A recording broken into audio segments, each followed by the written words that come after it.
Não é o discípulo mais do que o mestre, nem o servo mais do que o seu senhor. Basta ao discípulo ser como seu mestre, e ao servo como seu senhor. Se chamaram Beelzebu ao pai de família, quanto mais aos seus domésticos. Beelzebu, você pode entender como sendo um outro nome para o diabo, né? Se disseram que Jesus era endemoniado, que ele fazia sinais pelo poder de Beelzebu e não de Deus, então por que é que vocês, discípulos de Jesus, estão tão preocupados com a sua reputação, né? Se as pessoas vão receber bem vocês ou não.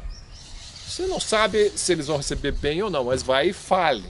Ele está preparando discípulos para a missão, para a pregação.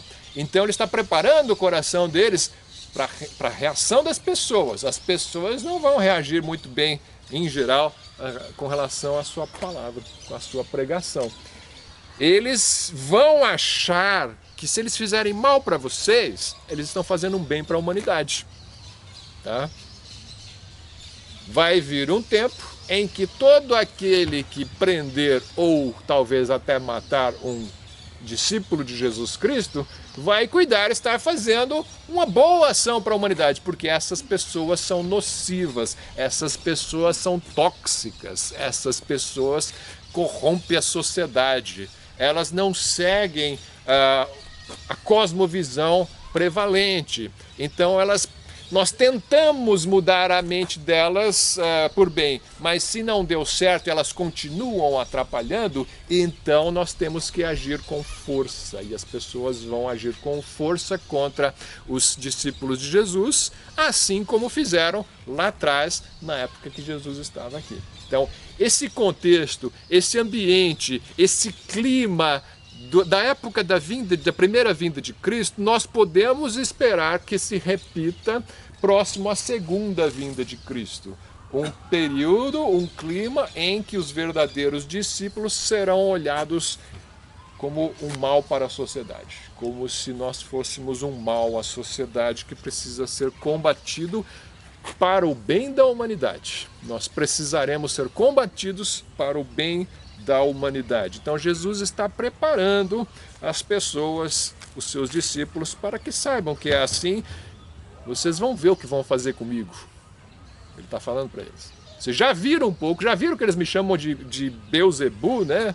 Mas eles ainda vão fazer pior. Então, se eles tratam assim o mestre, você não é maior que o mestre, né? Então, por que você acha que você tem que ser melhor tratado do que Jesus, né? É difícil ouvir essa palavra, né? Quando a gente se junta a um grupo, a gente não quer ser ameaçado. E aí você tem um grupo de pessoas se juntando a Jesus, formando um grupo, e ele está ameaçando, entre aspas, assim, né? Olha, o que vem é isso aqui, né? Não é fácil ser crente, tá? Salvação é de graça, pela fé, mas não é fácil ser crente, tá? Ser um discípulo verdadeiro de Jesus exige renúncia, né? E renúncia à própria vida, é disso que ele vai tratar nesse capítulo. Então, continuando a leitura, versículo 26, portanto, não os temais. A questão aqui é medo. Não tenham medo dos homens, porque nada há encoberto que não haja de revelar-se, nem oculto que não haja de saber-se. O que isso significa? Versículo 27 quer dizer, o que vos digo em trevas, escondido, né? Dizei-o em luz. E o que escutais ao ouvido, pregai-o sobre os telhados. Mas eu tenho medo se eu pregar sobre os telhados, se eu pregar no parque assim, né?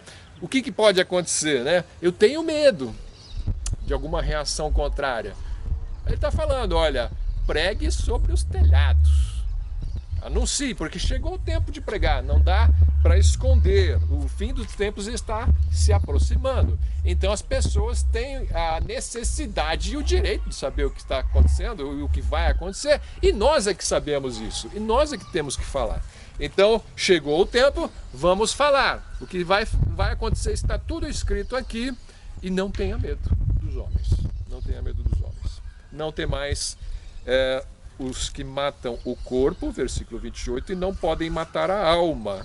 Temei antes aquele que pode fazer perecer no inferno a alma e o corpo.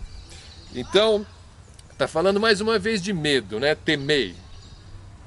A palavra aqui é phobeo. Phobeo é a palavra grega de onde a gente tira fobia, né? Fobia é medo, temor, até pânico você pode traduzir dessa maneira, né? É aquele medo muito grande. Olha, e aí a gente entra num ponto que a gente vai precisar pensar um pouquinho. Ele está falando sobre medo. Não tenha medo dos homens, tenha medo daquele que... Porque os homens só matam o corpo, né? Mas tem um que mata o corpo e a alma no inferno. Quem que é esse? É Deus, né? Deus é que tem o poder. A gente acabou de ler Mateus 25, Cristo lançando os bodes no inferno. Então é desse que você tem que ter medo. Aí fica assim uma comparação meio estranha, né? Porque eu não tenho medo de Jesus, eu não tenho medo de Deus, né? Ele é meu pai, não tenho medo do meu pai. Eu não tenho medo do meu Senhor Jesus, ele é um bondoso Senhor. Então por que é que ele está comentando sobre medo aqui? Que eu devo ter medo de Deus e não medo dos homens. A palavra é a mesma, né? Mesmo sensação que eles estão talvez direcionando para os homens, ele fala, não direcione para os homens, direcione para Deus, porque o homem pode matar teu corpo, Deus pode matar o corpo e a alma. Qual a diferença entre matar o corpo e matar o corpo e a alma, né? O que significa morrer na Bíblia? Biblicamente falando, o que é morrer? Morrer é separar. Você morreu. O corpo morto é o corpo que foi separado da parte espiritual, né? Então você tem uma parte material e uma parte imaterial no ser humano, ou um corpo e um espírito ou uma alma. Então quando você morre, separa um do outro. O corpo vai ao pó e o espírito retorna a Deus que o deu, diz o livro de Eclesiastes, né? Então isso é a morte que nós entendemos, nós conhecemos, morte física. Morte espiritual na Bíblia também é uma separação. É a separação da sua alma com o espírito do seu Criador. Você está separado dele, então você está morto espiritualmente. Você não tem comunhão com ele. Você não está unido a ele, ao Espírito Eterno. O seu espírito está separado.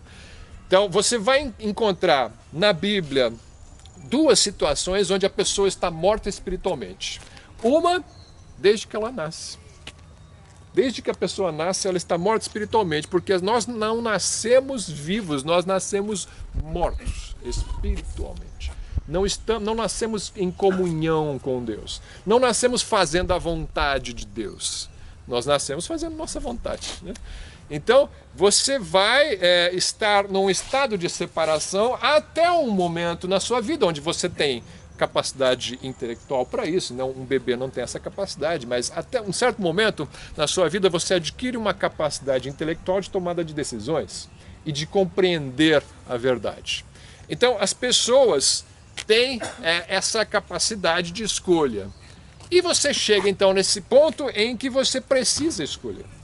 Você precisa escolher se você vai ser um discípulo de Jesus Cristo e vai temer a Deus e escolher Jesus, ou se você vai temer aos homens e manter-se longe de Jesus. Como isso acontece, eu não vou discutir. Isso é complicado. Deus o sabe. Mas que nós tomamos uma decisão, nós tomamos. E é dessa decisão que ele está falando aqui. Ele está falando que vocês não devem ter medo na hora de tomar essa decisão, não devem ter medo dos homens, mas de Deus.